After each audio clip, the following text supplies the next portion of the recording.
we kind of hit on it a little bit in podcast one about boredom, but today we're going to talk about proximity and some of the challenge that comes with that. When you say proximity, what does that really mean in the book, or what did you write about that in the book? Yeah, proximity is just how close you are to whatever you're trying to develop and grow. So it's going to be really hard for somebody in Mississippi to become a world-class alpine skier. Yeah, since we get snow every 3 years or so. So let me read something that's in the book. So this is straight from the book. As I listened to Senior recount the story, 3 factors came to mind.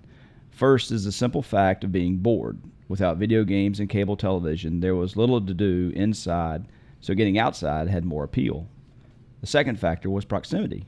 In 2015, I went to New York to do a few things for Golf Magazine. As one would expect, junior golf is not huge in New York City, as there are attractions such as world-class museums, parks, and historical landmarks. In Jimmy's case, outside his doors were golfers and a golf course.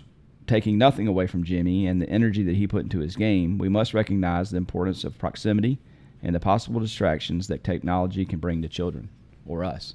So, you mentioned Senior. That's my dad who taught me, and my brother who had won a couple times on what is now the Korn Ferry Tour. My sister won on the LPGA.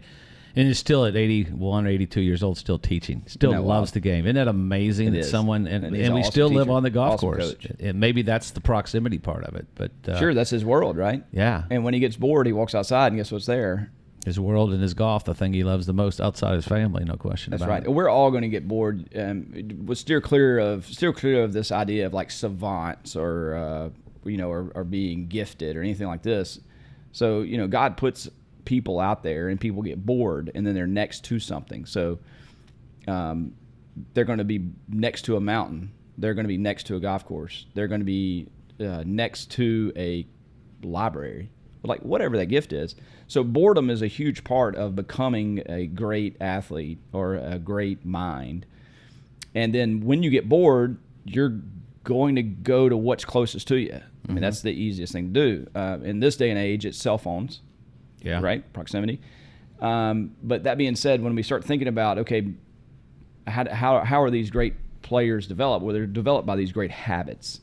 And these great habits are created by, okay, I'm bored. What am I closest to? All right, when I go do that, what is my reward for it?